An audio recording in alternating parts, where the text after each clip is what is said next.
nobody has gotten by with the kind of money printing we're doing now for a very extended period without some trouble. So Paul Goodson, who has a bachelor's degree in science in 1975, asked, do you expect the next 10 years to have lower returns in the equity markets than the last 10? He doesn't give us an idea why. The answer is yes. And could you give us a hint as to why that might come to pass? Yes, because so many people are in it and the frenzy is so great and the systems of management, the reward systems are so foolish that I don't think it's going to work at all. I think the returns will go down, yes. In real terms, the returns will be lower. So Schuler Coolin, bachelor's degree 1995, is going to ask about political economy. So two different questions. What do you think of the combinations of quantitative easing and large fiscal deficit? And where are they going to lead us? Well, there I've got a very simple answer, and that is, it's one of the most interesting questions anybody could ask. And we're in very uncharted waters. Nobody has gotten by with the kind of money printing we're doing now for a very extended period without some trouble. And I think we're very near the edge of playing with fire. It is remarkable how much we've expanded the money supply, how low interest rates are, and how little initial response there's been on. Remarkable is not too strong a word. Astounding would be more like it. I will let you choose the adjective, Charlie. It's unbelievably extreme. Some European government borrowed money recently for some tiny little fraction of 1% for 100 years. Now that is weird.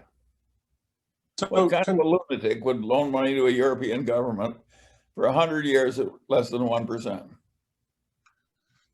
So can I ask you a question that sort of falls out of this, but from a different perspective, which is that for a lot of time, a lot of the policymaking in the world was because capital is scarce. For a long time, the world economies were poor, and since World War II, we've been creating wealth at a very, very high rate. Have the rules changed to some extent because, in some sense, the developed economies are just very wealthy? Well, of course it's changed to some extent because the developing economies are very wealthy. It's changed enormously. In my lifetime, advanced civilization has gotten ahead faster than any century that exists before, and nothing else is even close. It's utterly without precedent in real terms. It's unbelievable. I watched the whole damn thing practically because I've lived so long. And it's been absolutely astounding. I can remember having a 5-course filet mignon dinner in Omaha for 60 cents when I was a little boy. The world has really changed. So our next question, which is the converse, wealth can be high because we've accumulated a lot of wealth or because the value of that wealth is high. So David Whitner, who is an associate degree in 1975, asked, is the NASDAQ in a bubble and will it blow up? And do we know when?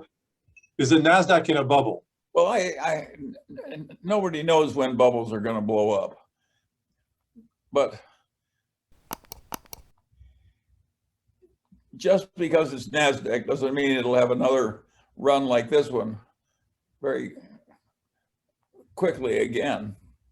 This has been unbelievable. Again, there's never been anything quite like it. If you stop to think about it, think what Apple is worth compared to John D. Rockefeller's old oil empire. It's been the most dramatic thing that's almost ever happened in the entire world history of finance. The other thing that's really remarkable, the last 30 years of China, they have had real economic growth at a rate for 30 years that no big country has ever had before in the history of the world. And who did that? A bunch of communist Chinese.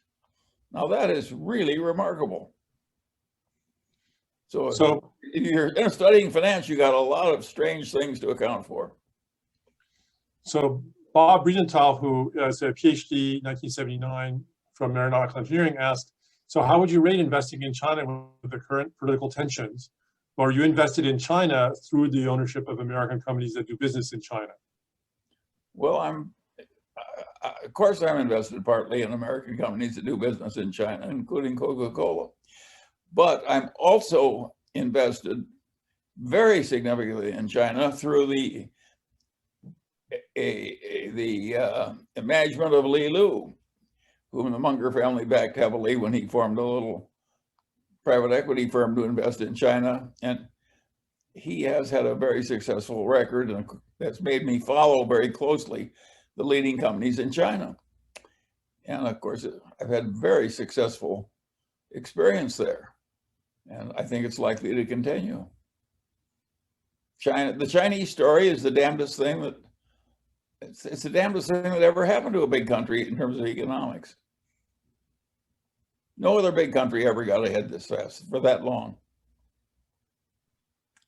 And does that say that sort of the politics don't matter so much, or? Yeah, that's a very interesting observation. What that shows is exactly right. Who would have guessed that a bunch of communist Chinese run by one party would have the best economic record that the world has ever seen? Of course it's extreme. And I think it proves that, it doesn't, we Americans would like to think that our free expression and allowing all kinds of opinion and all kinds of criticism of the government is totally essential part of the economy. And what the Chinese have proved is you can have a screamingly successful economy with a fairly controlling government. All the government has to do is create a lot of Smithian capitalism. And if you do that, having a sort of a controlling one-party government doesn't matter. That's not a fashionable thing to say, but I think it's true.